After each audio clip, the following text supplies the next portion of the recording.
Hey everybody, welcome back to the FreeMind Network Podcast. Today's episode, I am sitting down with Spencer Lynn, the National Director of Sales at Applied Nutrition. Spencer is also a former pro linebacker and a guy who is just as obsessed with clean labels and community building as he is with crushing it in the weight room. We dive into everything from what it really takes to stand out in the supplement space, all the way to building a loyal brand community. Let's jump right into it. What's up, Spencer? How you doing, man? Hey, Nate. How you doing? Good. Are you in Pittsburgh today? Yeah. Awesome, man. Well, hey, I'll jump right into it with everything, and let's just start out with your journey. All right. What are some defining moments of your life that led you into the supplement world? Yeah, I think so. I got to go all the way back to, being 4 years old when I first started playing football, really getting into sports from a very young age, being very active and healthy my whole life. Kind of just snowballed into me ending up in the world of sports nutrition. Like I said, I started playing football when I was 4. I played all the way through college. I even played 1 year professionally over in Europe after college. So just having that need to take care of my body, to build my muscle, to get stronger, to get faster, training really hard for football my entire life kind of just naturally led me to what else can I do besides training to get good at my sport? Oh, well, I can, follow proper nutrition. I could eat healthy food. I could supplement with protein. Oh, there's creatine too. There's pre-workout. And then that just kind of led me down the rabbit hole of the world of sports nutrition. I was always interested in that kind of the most because it was something that I probably knew the least about at the time. I knew how to train. I knew how to eat healthy. I knew how to play football. But there was so much out there in the world of sports nutrition and the science behind why certain ingredients work and why certain ones don't, and the right way to combine them into a formula. It's really something you can kind of nerd out about and dive down into a lot of rabbit holes. What position did you play in football? So don't let my current appearance fool you. I used to be 230 pounds. I was an inside linebacker. Nice. Where did you play? Did you play in college? You said. Yeah, I played at Cal. You'd be familiar with Penn. It goes by Pennsylvania Western now, but it was California University of Pennsylvania at the time. So yeah, Division II school near Pittsburgh. Really good Division II football program. For a Division II school, that they do get a good amount of guys into the NFL. I mean, a handful of teammates that I played with back when I was there did end up going on to having NFL careers, one of which still 12 years later plays for the Dallas Cowboys still. Wow. CJ Goodwin, he's a defensive back, special teams ace with the Dallas Cowboys. So, I mean, it's crazy coming from a Division II school and having an over a decade-long career in the NFL. But it just speaks to the quality of football. I mean, you'd be familiar with the rest of the PSAC too. I mean, Kutztown's got a great team. Bloomsburg's usually pretty tough. Mm-hmm. Westchester out there always has a good team. IUP and Slippery Rock here in the western half of the state are always tough. So it's a really good football conference for Division II. We used to. I went to Drexel, and originally I was going to wrestle, and then some things happened, and I ended up not doing the wrestling, and ended up getting a job full time and going to school full time. But in that process, I met the rugby team on campus, and it was awesome because I ended up playing rugby when I was in college, and ended up being the greatest friends that I still have 20 years later. Is my teammates from my rugby team in college. And the coolest part about rugby was that none of us ever came from towns that had rugby in high school or elementary school. Yeah. So it was all ex-wrestlers and ex-football players that were like, I still love being athletic, but I don't necessarily want to be in the gym all day long. So it became this like awesome little hybrid team, and we had a lot of fun with that for sure. That's cool. I know rugby teams, they're big on getting together after the game and going to the bars and drinking too, and even with the other team, even with the opposing team. So that's it's funny you said it. It's funny you said that because that's actually how my partner and I, he's one of my old teammates as well in the podcast. And when we formulated, I went by myself for 4 years or 3 years doing it, and then he came in the past year.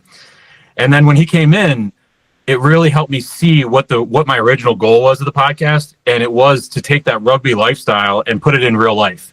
And what I mean by that is my own experience. Like I remember literally breaking guys' nose. Like we got in a fight on the pitch, and an hour later we're drinking beers together at the bar. Yeah. And I was like, and that duality of like understanding that there's more to people than just surface level, and then that respect for each other. And a lot of times they call rugby the gentleman's sport. And I don't think any of us are gentlemen by any means, but I think the concept of believing in human beings and allowing ability to look past certain things to be able to see the core of somebody is something that I learned from that sport, and it has been a part of my literally every day of my life since then.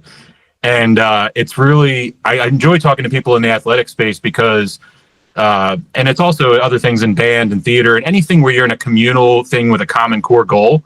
It's always a different perspective on life that they have. But I want to talk a little.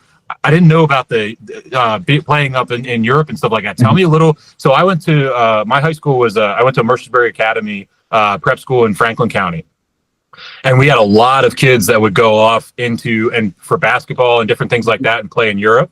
What was it like playing? I've never talked to anybody that played football out there. What was that like? So most people don't even know that there is a football league in Europe. It's kind of if you're old enough to remember NFL Europe from like so it's that I think that closed down in maybe 2006 or 2007. So it's kind of like the remnants of NFL Europe still do exist over there. There is a small niche following of American football over in Europe.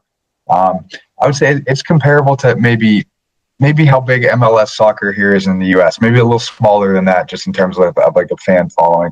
But it was an amazing experience. Aside from football, I got to travel all around the world. I got to live over there for 6 months. It's really easy in Europe to hop on a train and you're in the next country in an hour or two.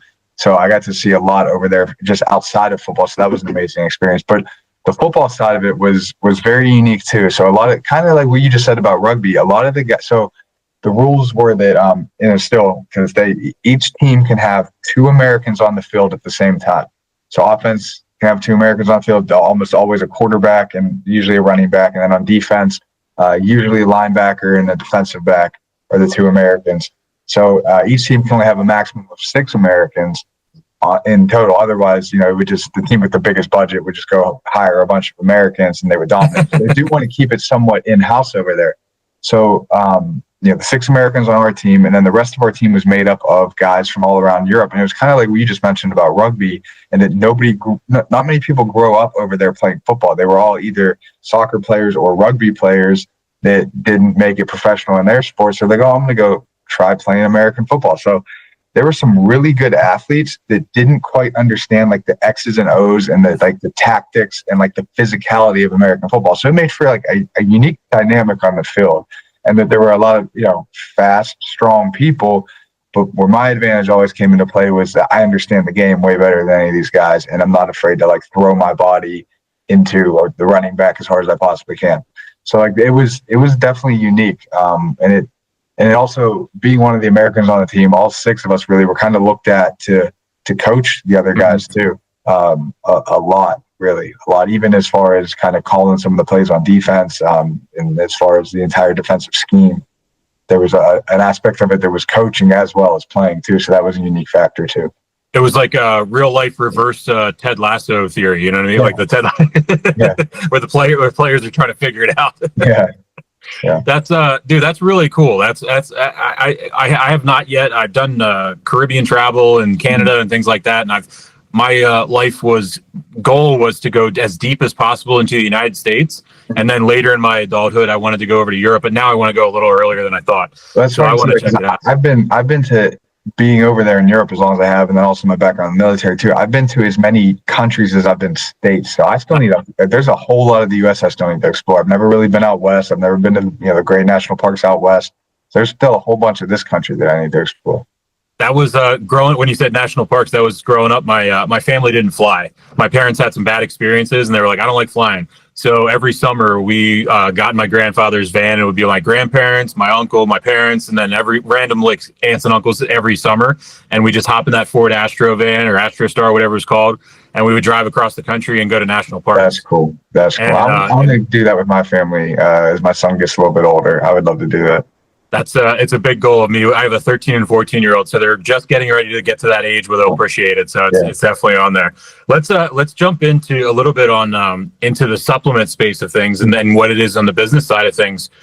And honestly, anybody that understands supplements sees that they're everywhere, and it's a highly competitive market. Yeah, like you know what I mean as far as that goes, and also.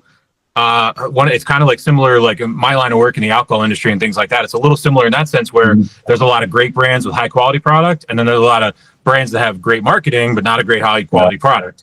So kind of what for you and you're looking at, and I like that you look at things on a national scale because you're able to see different cultures and different pockets of the United States are going to purchase differently and things like that. What do you think it takes for a brand in that area to truly stand out? And I don't mean just good marketing. I mean all aspects. Yeah. I think the biggest thing that brands are doing right now to stand out, the ones that are having a ton of success and quick success too, in addition to having the quality that you mentioned and good marketing, because that is important, the brands that are crushing it right now, they're great at building community. And that's what I'm really noticing, and we're trying to do that here at Applied Nutrition. Building community. There are some brands out there that will be able to activate their customers at 5 a.m. on a random Tuesday in Austin, Texas for a run club, and they'll get 150 people to show up to a run club on a random Tuesday morning just because their community is so bought into what they're doing. And so brands need to be able to give their customers a home, for lack of a better word, a community to hang out in, a place that feels like home, a place, because everybody wants to be a part of something. And especially a lot of people in fitness, if you're a bodybuilder or a power lifter or a runner, those are all individual sports. They're not football, they're not rugby, where you have a whole team of people already built into your hobby. Those individual sports where a lot of bodybuilders and power lifters and even people that just go to the gym to be healthy, they're doing it alone. So they kind of want somewhere to fit in, to feel a part of something bigger than themselves. And the brands that are really on fire right now are giving their customers a home. I'm really glad you said about the building community, because a lot of tactical things from that, and people will say, well, what does that mean, build a community? What's the difference between a community and your customer base? I think one of it is, for my career, it's always been on relationships. I've never been a mass scale type person. It's always been very hand-to-hand sales and hand-to-hand. It's been intimate, is what I'm going to say.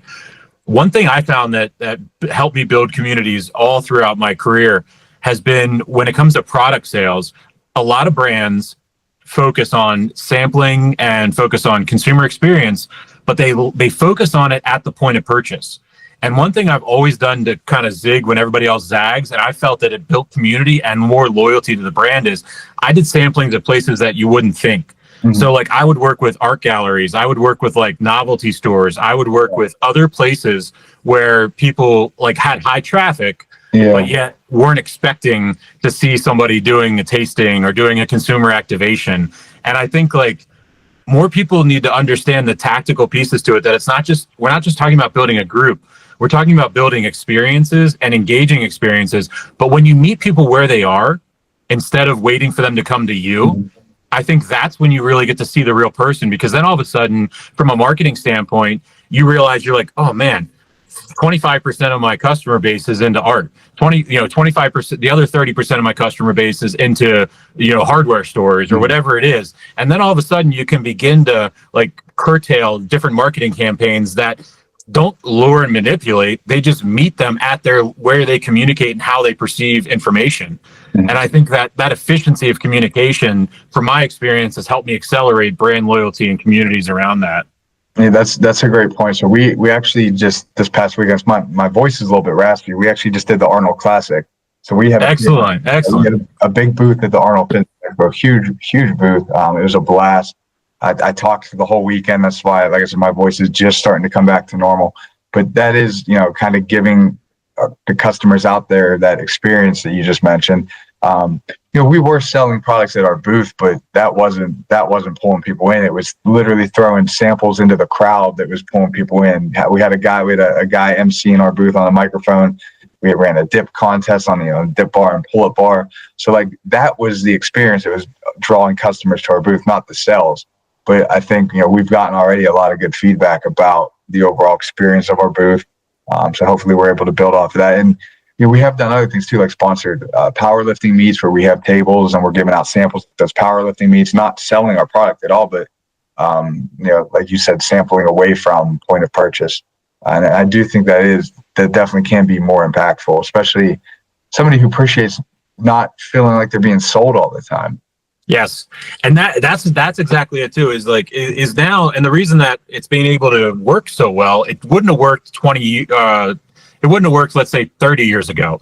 And because it wouldn't have worked 30 years ago, because if that person walked into that art gallery, tried your product, that would be the one instantaneous moment they would see your brand, blah, blah, blah. And then you have to trust that they remember it the next time they go to GNC or whatever. And now it's different because all you need to do is get them to remember your brand and then hop on their phone and look it up, and then you get them every day. And that's the exciting part about building communities today, as opposed to in the prior part of my history.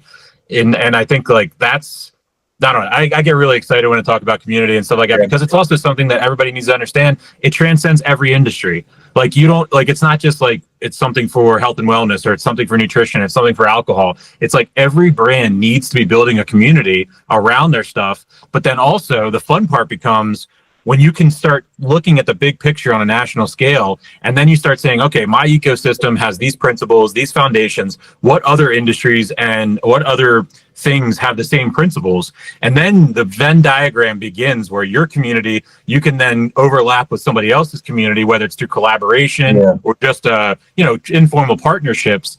And then that's when you can expand your audience. And I think like you start stacking communities and like common interest and shared missions, and there's a lot of power in that. Absolutely. What do you think, like today's consumer is just extremely educated, and this is for every industry as well. What do you, and specifically in your industry with the supplements and everything like that, consumers are really caring a lot about ingredients and effectiveness of products. What do you think is some of the game-changing, the things that are changing the game right now as far as the supplement world? I think as weird as it is to try to, like, if you had to go back in time and explain to somebody 20 years ago, like you just said, it'd be impossible. But the social media today is really driving a lot of information in the sports nutrition world, and for the good and for the bad. I mean, there's a ton of creators out there on places like TikTok, Instagram, even LinkedIn. But you got to be careful, because just as much good information is out there, there's a lot of bad information too. People that act like a guru but really have no idea what they're talking about, especially on the science of some of the ingredients.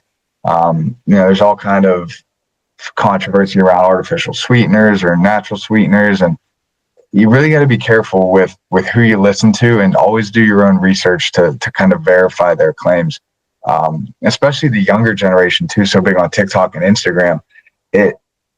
A lot of these people coming up on TikTok and Instagram, they really don't, I hate to say it, but like they really don't know what they're talking about. Like the science on a lot of this is pretty clear cut. I mean, you still have people out there that think creatine is a steroid that's going to make your hair fall out. Maybe 20 years ago, that was kind of the norm of what people thought about when they thought about creatine. But now we know creatine has a wide range of health benefits, way beyond just muscle and strength. It helps with cognition. There's studies out there that show it can be beneficial for fetus development in pregnant women. So there's all kind of proven science on creatine. There's still people out there telling their 18-year-old kid that they can't have it because it's going to damage their kidneys. So that's the way growing up. That was it. I was never allowed to have it in high school, and all my friends did, and it bothered me so much. And my parents were just like, no. My dad was just like, my dad was a power lifter and stuff like that. And he was like, no, absolutely not. He's like, natural. And so I would just keep going natural. But I do have to joke around, and I'll throw it up in post production. But when I was in high school, we used to have. Oh, how old are you? I think we're about the same age. I'm 33. All right, so I'm a little older than you. So it was actually, you wouldn't have experienced this because it was, I think it was banned shortly after I graduated, but it was called Rip Fuel. I'm familiar with it. I've heard of it. We used to do that before football games and wrestling and stuff. And I tried to, I was talking to my son the other day, he's 13, and I was like, buddy, I can't explain the overpowering feeling that would come over your body, and looking back how unhealthy that stuff was. Well, I remember the original Jack 3D. If you remember that, that was kind of when I was in high school. What was the other one? It was it was over the gas station. It was like Yellow Jackets or something like that. That one. It was something like that. Yeah, you got it at the gas station. But so with all that transparency and clean labeling and the science backing, I mean, we're right now, my partner and I, we're working with a partner distillery, and we're making a tequila can cocktail. And our big thing is we're trying to make it as clean as possible. Mm-hmm. So we're doing prebiotics in there to focus on the gut health. They're 30 to 45-year-old target demographic. Obviously, we're all dealing with different gut issues and stuff like that at scale. And then trying to work on a couple different things. And then also we're making a non-alcoholic version of it as well. So it'll have, lion's mane, possibly even some ashwagandha in it, and really kind of focus on that. So I love I'm sober 2 years, but I spent 20 years working in the alcohol industry. Yeah. And one of the fun things I can't wait for is we have both products because I want to just be able to have like, this is mine and this is theirs, or whatever else. But the big goal is exactly what we've been talking about since the beginning. Is the big goal is I want two products to exist in both spaces, but all the marketing to be the same. So that's our mission, is because my experience in the alcohol industry is it's been so segmented now. It's like health and wellness is over here in the beverage space, non-alcoholic is over here, alcohol is over here, and now non-alcoholic bars are being created and all this stuff, which I support. I 100% support. But what I fear is, again, back to that isolationist and divisiveness. Yeah.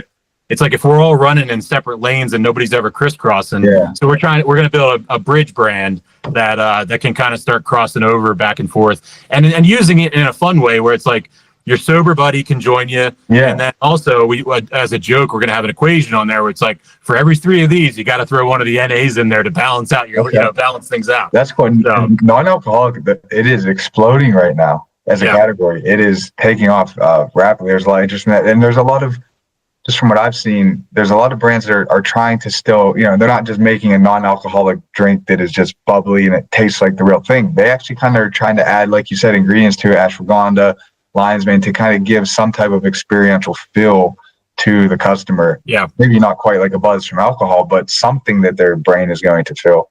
That's exactly. Cool. It's super important to a lot of people and even for myself. And it's one of those things where we feel passionately about it because we're actually making it for ourselves. You know what I mean? Like we're really, we don't see a product like that in the market at the moment.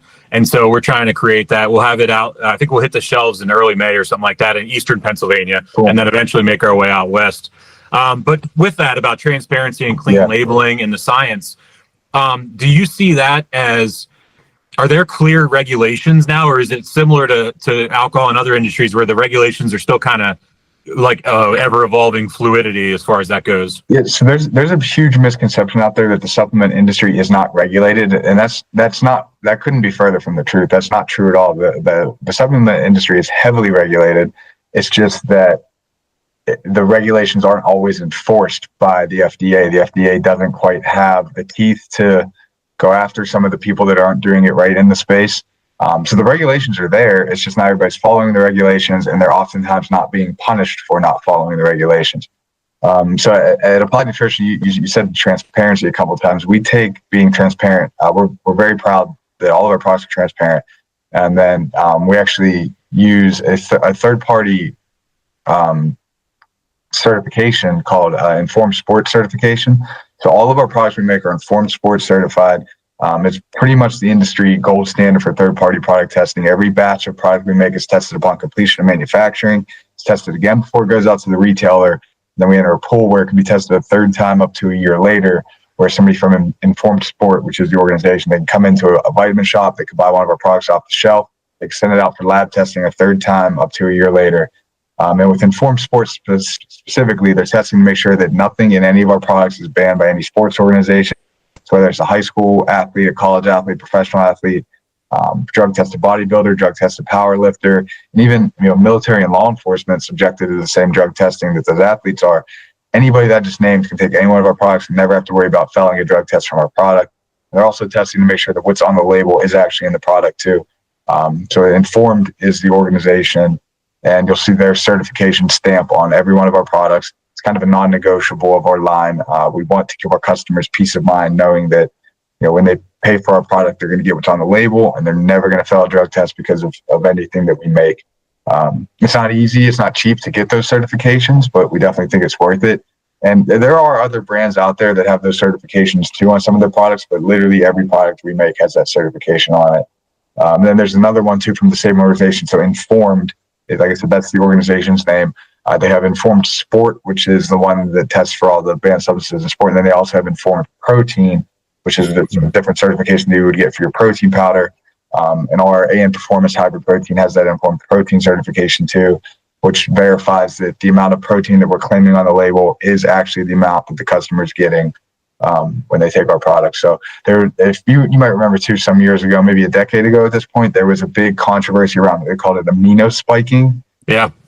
So there was a big controversy around that about a decade ago, where brands would put in single amino acids into their protein powder to spike up the nitrogen content that would allow them to claim higher amounts of actual grams of protein than were actually in the product. So informed protein is kind of informed stamp of approval that we're not doing amino spiking. So again, the amount of protein we claim on our label is actually in the label. And those certifications are important. They set us apart from a lot of competitors out there. They prove that we're doing things the right way. And they ultimately give our customers a peace of mind. So that's the most important thing. Hey creators, founders, and dreamers, the FreeMind Network is brought to you by Cowabunga Johnny, where nostalgia meets creativity. Cowabunga Johnny creates custom cards that are perfect for personal keepsakes, team recognition, or even promotional items. These cards pop with personality and make an unforgettable impact. But that's not all. Cowabunga Johnny also crafts larger-than-life murals and nostalgic pop culture-inspired art. It's about connecting with your audience through bold, memorable visuals. Want to learn more? Visit cowabungajohnny.com and see how he's turning memories into art that connects. Let's create something amazing together. And that's and also this brand transparency. And I think that's something that a lot of people, like we were talking about at the distillery the other day, like they have a full lab in there and a whole full a full staff in the lab that only do ingredient sourcing and all kinds of stuff because they co-pack so many other distilleries' products. And that was one of the biggest things when we chose them as a partner for this product to produce, was because, and that was the same in my line of work in the alcohol industry. My job is to fly around the country, meet breweries, and then help them set up distribution in Pennsylvania. And with that was a criteria for me, was whether or not they had a lab. And there were so many breweries that were popping up between 2010 to 2017, but they never were sending out their product for lab results and testing. They were just putting it out there because same thing. There was regulators, but the regulators weren't necessarily following up with everything. So, and one of the things that people didn't realize in the alcohol industry that I'm sure is the same for what you guys have in here, in the alcohol industry, you don't have to share your calories. So you never had to share your calories. So one of the things I think a lot of us as big craft beer drinkers exist now, looking back, you find a common thread we're making fun of is a lot of us had gut issues now. Yeah. And when you look back at the gut issues, there's two things that I personally think contributed to it, which was obviously born in 1985. And I was you and I are both at the tail end where we never got to experience real real breakfast cereal. Yeah. You know what I mean? Like there's a lot of health and wellness ones out there now, but when we were growing up, it wasn't, the healthy stuff didn't exist. And if it did, it was way too expensive or you couldn't find it. And that's a big contributor, I think, to what we see later on in life. But also, I think that, and I don't blame the craft beer industry, but it was very easy in the early 2000s, all the way up till recently, and even not today, to sit down and with your buddies drink a 6-pack of craft beer and not realize you would actually consume 2,000 calories in one sitting before you even had a burger or hot dog or anything. So it's a funny thing that we look back on where they all fought it so much because I always wondered, and I never really realized. I was like, why do they care so much? But now I know. Yeah, that's interesting. What for the supplement industry? What excites you the most about the future and where you see things are going? I think kind of what we talked about is building that community. So a little bit about Applied Nutrition. So Applied Nutrition, we're actually headquartered in the United Kingdom, and they've been around over there since about 2014. Huge brand in the United Kingdom, top brand in the United Kingdom, top 3 in all of Europe, big in the Middle East, big in Asia. Really prior to our team coming on board here early last year, not much business established in the US. So we kind of got brought on by the bigger team over in the UK with the directive to go build us some business in the US. So we have, backing of our big company in the UK that's been around for a while. And to your point about manufacturing too, we actually manufacture about 85% of our products ourselves in-house. Very similar in the supplement industry. A lot of brands out there rely on co-mans, third-party contract manufacturers to make their products for them. We do about 85% of our stuff in-house ourselves in the UK and then ship it across the ocean here to the US. So it is actually our own supply lines, our own manufacturing lines, our own warehouse over in the UK. So we're pretty much vertically integrated, which is another thing that we're proud of because a lot of brands aren't.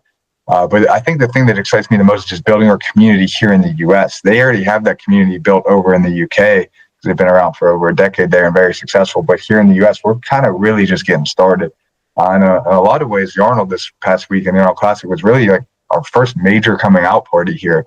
So I'm excited to see us build that community. I think it would be awesome to be able to send out an Instagram post a week ahead of time and have 60 people show up for a run club on a random morning in Pittsburgh, or, hey, we're sponsoring this powerlifting meet next week, and then have a bunch of our already, loyal customers show up and compete in it. Like, that's what I'm excited for, building a community around fitness behind the Applied Nutrition name. I'd like to also, it's like one thing, if anybody that's listening to this and watching this and wonders, how do I build my own community? It doesn't matter what industry you're in. What you just said about the run club is something that's really important. It's like, take whatever industry you're in, figure out what that common activity is or something like that to bring in, and then create an activity, an event around that. Don't sell anybody on anything. Yeah. Just have them participate. And then you're just immediately connecting on a human level. And I think that's where it's not complicated to build communities. It just takes effort and strategy. And the effort and strategy is just to be transparent and authentic, and then find something that you can do with somebody that makes them see a piece of you, and then you get to see a piece of them as well. And just I think the other thing that is easy to do, it can feel like a lot. It can be overwhelming at times, but it's easy to do, is just be engaging and responsive and authentic. And when, your company's Instagram post with 25,000 followers, when they post and then you get people commenting on it, answer their questions. Go in the comments, say, hey, thanks for commenting. We appreciate the support. Or if anybody has a question on anything, answer it right away. Me as a sales guy, I'm in our company's Instagram posts in the comments, answering people's questions on where can I find the product, on when is this product coming out, on, hey, you guys going to be at the Arnold next year, what's your booth number? Just things like that. Just go and engage with your customers, answer their questions, and that's going to help build that community too, because they see that there are real people behind the brand, not just some brand page. And also for brands to realize too, and I don't mean setting up bots and spamming people. Oh yeah, no, not that. That's exactly what I'm trying to say. I try to tell. I got a comment last night from somebody where they're like, "I feel like your emails are spam because they're coming through." I'm like, I wrote to them immediately within 5 minutes. It was like 11 p.m. at night. I said, buddy, I might copy and paste because I'm telling the same message. I said, but this is me right here. Yeah. And he wrote back immediately, and he was like, "Oh, that's so awesome." He's like, every other time it's a bot or whatever else. I'm like, no, man, and that's what I want people to understand as well. Don't be afraid of going into somebody's DMs. And building a real intimate relationship. And that could be at scale. You don't have to have a new message for every single person. You could just have an overall message and then communicate it out. And it's not hard. You don't have to have a bot that goes in and do that. You can just copy and paste and go through that, or hire an assistant to do that. But the key is the manual part of it. While people want to do AI and everything like that, there's a manual part to it, and there's a great part about the reaction, because sometimes people are going to react immediately to that message because they're on social media. And the faster you can react in real, authentic way, that's where you start building those loyalties and that connection. So I want to tell everybody too, don't be afraid of the DMs. Yeah. So on the flip side of like what you're looking forward to, what do you think is like a major problem that needs to be fixed, or like a misconception of the industry? I think kind of what I mentioned already, that there's so many people out there that think the supplement industry is unregulated, and that's not true at all. The FDA heavily regulates the supplement industry. CFR 21 is a whole code on the FDA's website that you can go read that says there's everything about the regulation of the supplement industry, from claims you can make on products to the way in which your supplement facts panel has to be organized. So there are a whole bunch of regulations out there on the supplement industry already. And there are great organizations within our industry, trade organizations like the Natural Products Association, the NPA, or the AHPA, that do good jobs on fighting back against maybe some FDA overregulation, also trying to spread the word that the supplement industry is in fact regulated. So there are, I think that's really one of the bigger challenges, because we're seeing some states too. You might have seen it up in New York, for example. It's not far from us here in PA. They've put all kind of regulations on who can buy supplements, what supplements can be bought by certain people. So now they're saying if you're not over age of 18, you cannot buy creatine, you cannot buy certain supplements that are marketed towards building muscle. Well, guess what? Every protein powder is going to tell you it builds muscle. So now you're saying a 16-year-old kid can't buy protein powder, but you're going to let that same 16-year-old kid, buy sugar-filled drinks and chips and pop. Like, I don't know. What are we doing? But the NPA and other organizations within our industry are doing a good job of fighting back against that. What do you with that regulation and stuff like that? Like obviously you have your third party agency that you do with the badge on your products and stuff like that. But if somebody's looking at all of the products and trying to analyze the industry, or they're just jumping in, are there any key factors, whether it's from ingredients or something that they can use to analyze to make sure that they're be able to filter through the bullshit that's out there? Yeah, there's a really simple website. It's called examine.com. It has a ton of resources on literally specific ingredients and which ingredients work. It's kind of like a crowdsourced website, but it tends to be pretty true in that, the ingredients that it says that it works actually works. So you can go look up an individual ingredient, all the research that's been done on that ingredient, and kind of like a general consensus. Maybe there's been like a meta-analysis where scientific communities have come together collectively and said, yes, we all back creatine. Yes, we all know caffeine works for energy. Like there's some things that are just kind of a given. There's some ingredients out there where, maybe there's still some back and forth in determining whether the science is legit or not. But yeah, examine.com is a great resource for that. There's another really good resource, and they're actually, they speak to a younger generation. They're on Instagram called Price Plow. They're an Instagram page and they have a website as well, but they do a good job of putting out information on new ingredients, on diving into the science of some, certain ingredients and why they work, why certain ones don't work. They cover new products that are coming out. So there are good resources out there. But like with any news source, always vet your sources. So. I obviously with this podcast, I spend a decent amount of time every week on TikTok, and I'm seeing the rise. For me personally, I didn't realize obviously I knew caffeine in the morning and everything like that is, coffee, but I didn't realize that caffeine was rising so much as far as, I'm seeing a lot of gummies, pre-workout, things like that with the caffeine and everything like that. Was that always a thing that I missed, or is that kind of a recent push up from there utilizing caffeine? Caffeine's always been around. I think lately we're kind of realizing that, depending on, I still don't take caffeine at night, obviously, but most people can handle higher doses of caffeine, like up to 400 milligrams per day is kind of an amount that most adults can handle relatively easily and get good benefits from, get energy benefits, especially when it comes to things like lifting. There's a lot of good data out there that shows caffeine does help you lift more, become stronger. But the other thing you mentioned was the gummies. Gummies recently have really taken off in popularity. And there's some controversy around gummies too, and what ingredients can be utilized in the gummy format. There's some that don't make any sense. There's some where, just the gummy format itself doesn't make sense. So creatine, for one, is an example. Creatine really does not make sense in a gummy format. I never understood that. Yeah. Well, so creatine, not long after you mix it with water, powdered creatine starts to break down into creatinine, which is the byproduct of creatine. Your body does not use creatinine. Your body cannot absorb creatinine. So if you're trying to take creatine and get the benefits from creatine in a gummy format, it doesn't work, because to make gummies, that creatine was mixed with water a long time ago in the manufacturing process.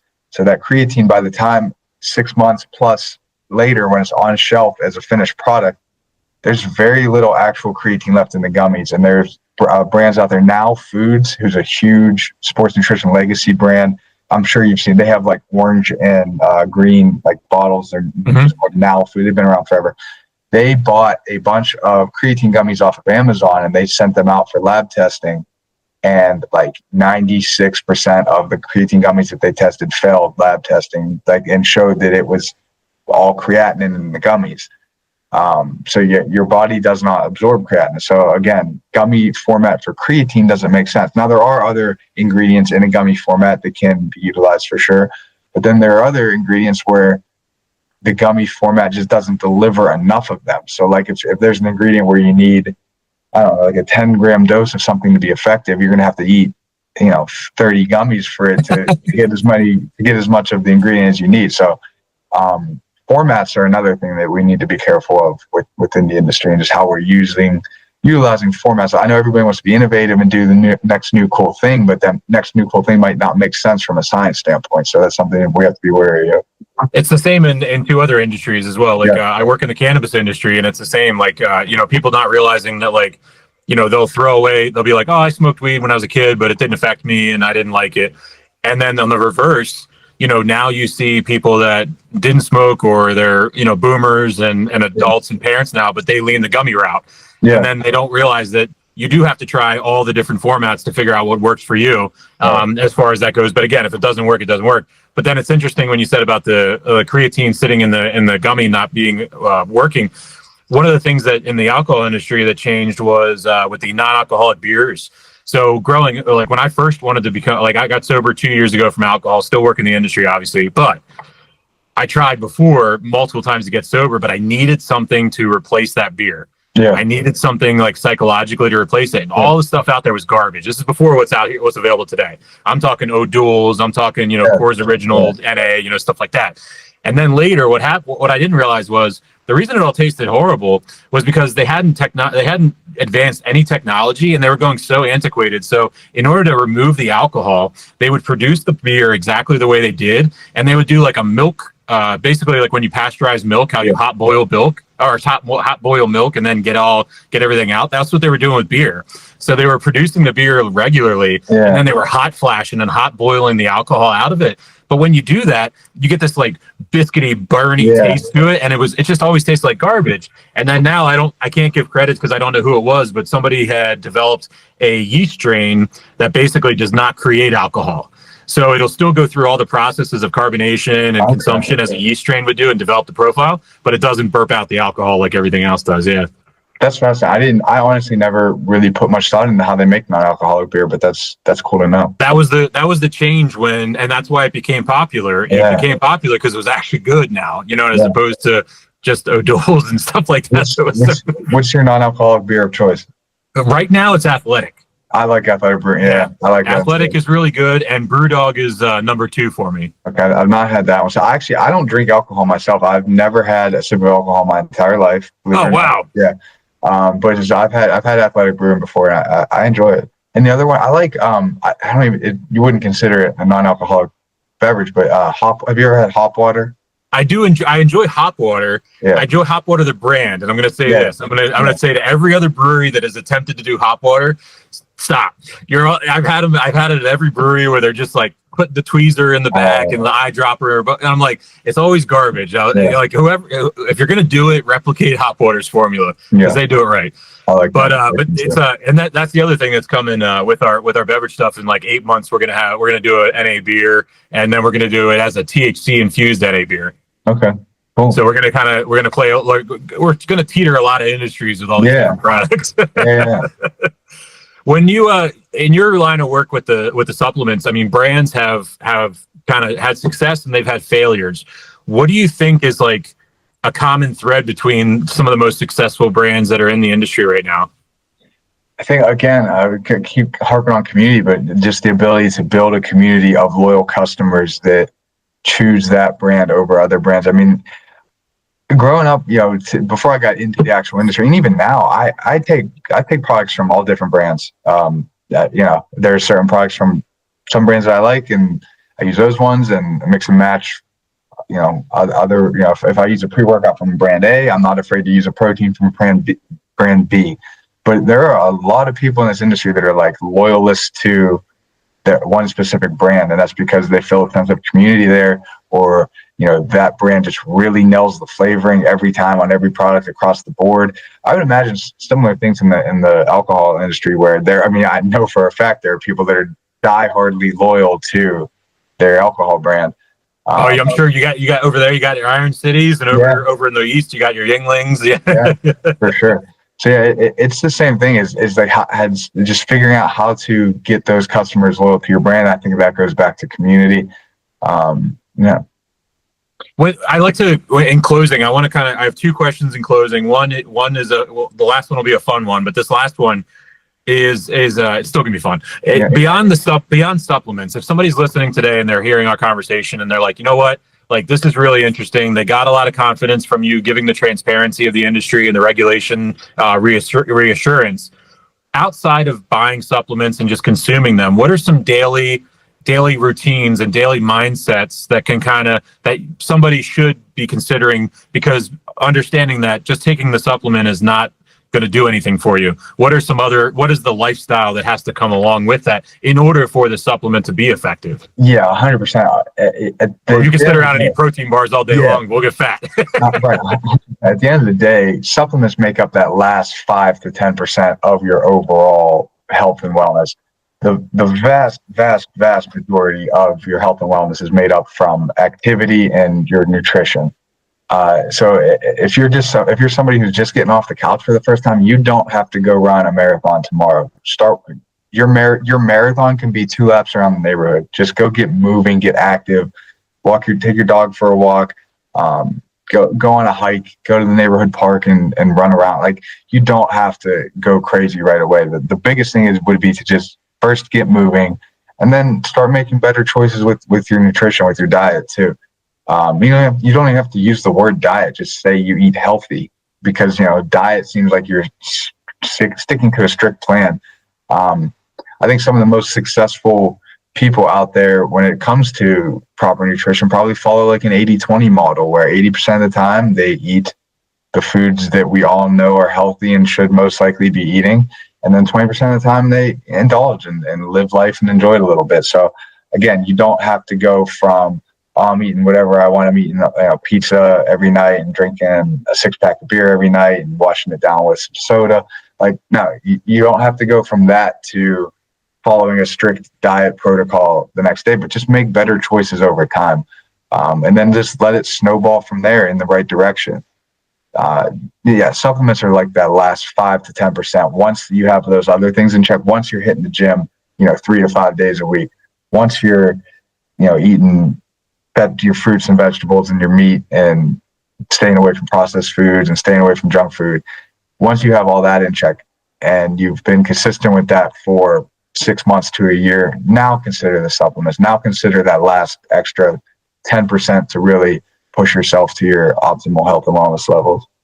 I appreciate the 80-20 rule. It's a big thing that I use for almost everything in my life. I'm a big fan of the beauty in imperfection, and that ratio has worked with a lot of things. And for me, it's like I use it. Mine's a little scaled a little differently recently, but 2 years ago was quit alcohol and then start working on the health and then start rebuilding back, not necessarily back to fighting weight, but being realistic and being healthy overall.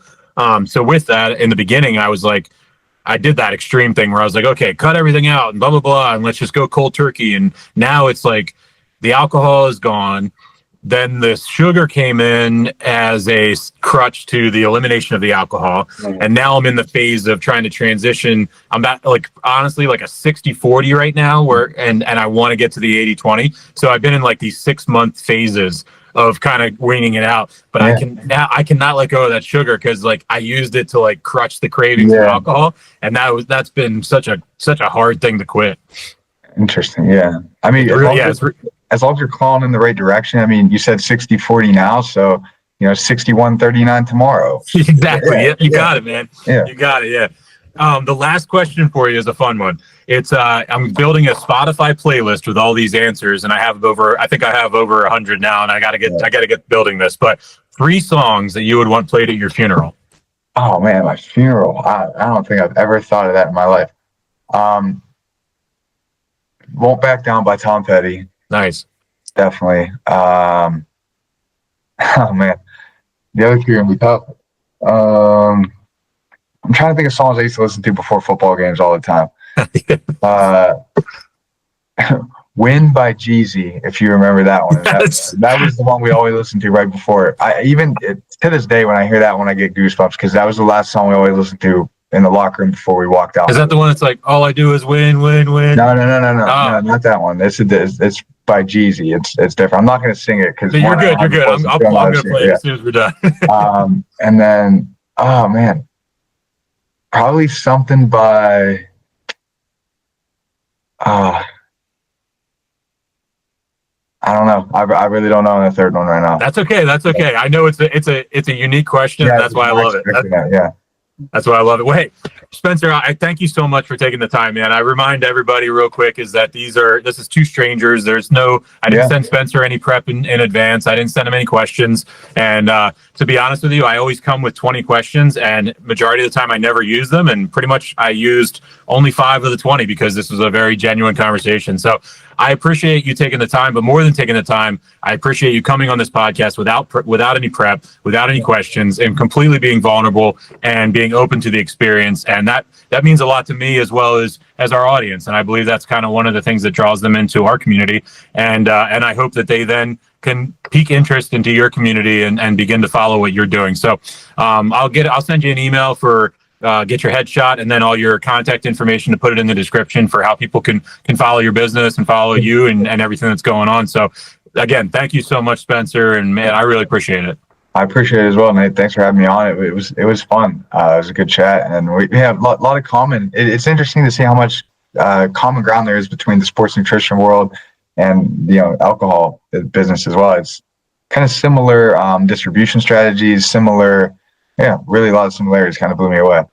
There's a lot more. I found that through this podcast, with talking to so many people from so many industries, there's more in common across industries than there is not. Yeah. And I only am seeing that because of these interviews and stuff like that. So yeah, it's really cool. Hey man, again, you have a good rest of your day, bud. You take care. Thanks, Nate. See you, man. See ya.